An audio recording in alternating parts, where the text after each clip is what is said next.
It's time to talk about a controversial topic surrounded by taboo, which has earned people's repudiation for being considered black magic or a dangerous belief. Despite this, it is worth mentioning that all religions have both positive and negative aspects. As objective and close to morality they are, none of them escape this reality. There are many things we don't know about these rituals. Yet today, you will know the truth about voodoo magic, that besides magic, it's a series of beliefs and ancient practices with animist characteristics. These practices began in America due to the slave trade from Africa, who created their own ideology far from home.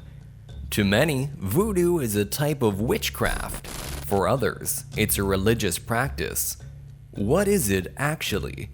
It is not a religion per se, but a mix of different African beliefs with Christian influences.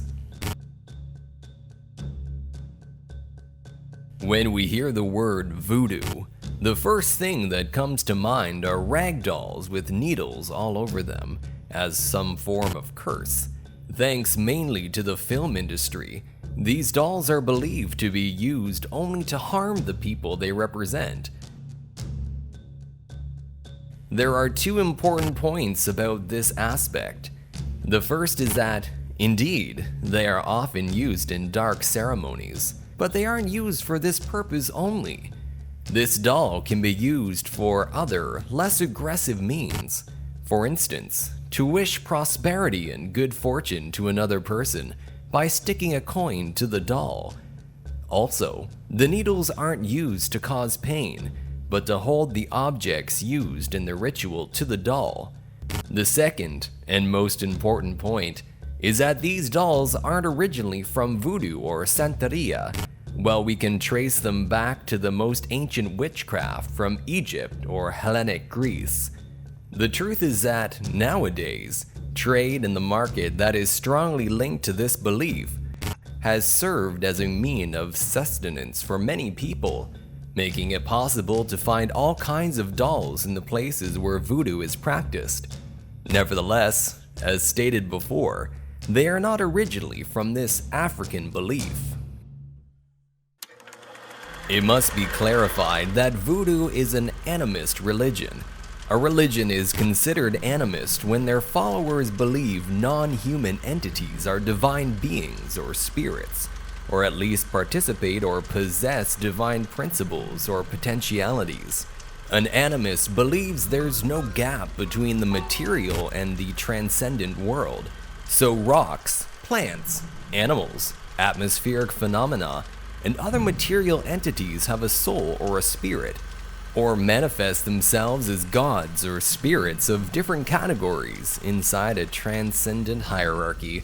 The voodoo, etymologically, are the spirits that rule over nature. Their gods are heavily hierarchical and dominate all forces of nature: rocks, trees, water flows, places, and crossings, as well as clans, tribes, nations, and each individual person. Even the dead still live among the living, to which they seek for help in times of need. In the voodoo pantheon, the main god is a mother-father androgynous god, creator of all, who has a great amount of minor, yet still very powerful, gods below it called Lao or Orishas. For the Yorupas and Santeria, the god creator is Mawu or Nana Buluku, and his children are in charge of different places and territories, as well as of various natural expressions, animals, seas, rivers, forests, among others. The androgynous god creator has two manifestations or expressions. Mawu is the female aspect, the moon. As a male, he's linked to the sun and is called Lisa. Sometimes they are referred to as the twin children of the god creator in some traditions. Another god, children of the creator, is Papa Legba, who acts as an intermediary among the other gods, his brothers, and his father-mother creator. Papa Legba is often presented as a young man, but in Haiti he's seen as an elder.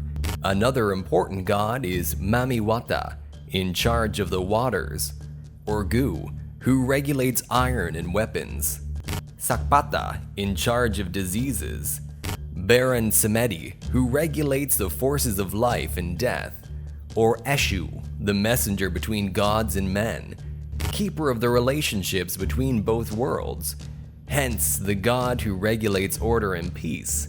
Heaven is called Guinea or Guinea, the place where the gods dwell, and also where a person goes after dying and going through the last crossing, where the god Gwede shall grant or deny access to the deceased. In their celebrations, where the Laos god intervene, the participants can even be possessed by them, manifesting their presence, which can be either calm or aggressive, which depends on the Laos character that possesses them. While this belief is all about the divine, the voodoo ritual, if fulfilled with natural elements, plants, animals, and even animal sacrifices as an offer to the gods. That is how they live, in health, in sickness, in life, and in death. Voodoo charms are either statues or animal parts they use for protection and aid in case of sickness, wounds, or to stay healthy and strong. Voodoo witches, or bokor, claim to be able to perform incantations against enemies as vengeance, asking the spirits to bring disgrace, pain, harm, or death upon a person or a group of people. When it comes to what voodoo represents in modern society, it must be said that the ease with which the voodoo practitioner moves in the world takes him to a permanent state of petition and intercession with the spirits, hence proving how easy it was to assimilate these spirits along with Catholic saints in the creation of other similar religious currents. Voodoo has been the cradle of many other religions and beliefs that have emerged in the Caribbean islands in America, in southern regions of North America and in South America, in places like Haiti, Puerto Rico, Dominican Republic, and Louisiana. There is also an exclusive voodoo for black magic known as hoodoo, which has become the most popular type and shaped the belief most people have about voodoo due to its particular characteristics, as well as the red magic voodoo, which gets its name due to the color a person's eyes turn when they are possessed during a ceremony.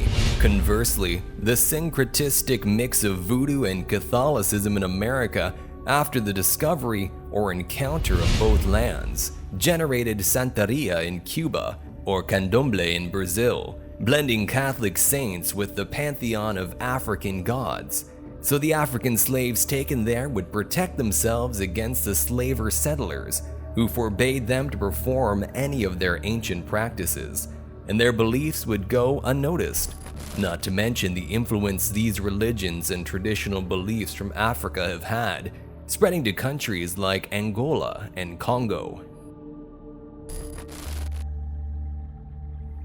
Voodoo is currently associated in Western culture with Satanism, zombies, and voodoo dolls. As you have seen, all this is due to lack of knowledge and suppositions about what this universe of beliefs represents, and it's simply the result of a series of catalyzed circumstances taken to the minds of Western audiences through comics, novels, and movies in the last decades. Objectively speaking, voodoo is not Satanism. It's not only black magic nor a congregation of worshippers of the devil. Actually, Satan doesn't have an original meaning in this religion. It's true that in the mix of original voodoo like Santeria, some satanic manifestations have been added, especially in those closer to magic and witchcraft like the aforementioned hoodoo. It's safe to say that the elements of death and vengeance are present and used against enemies in every religion, be it animist or not, be it voodoo or not. We can see this in the pantheon of Greek and Roman gods, cultures that have shaped, along with Judaism and Christianity, the religious and perhaps even moral conception of modern Western society.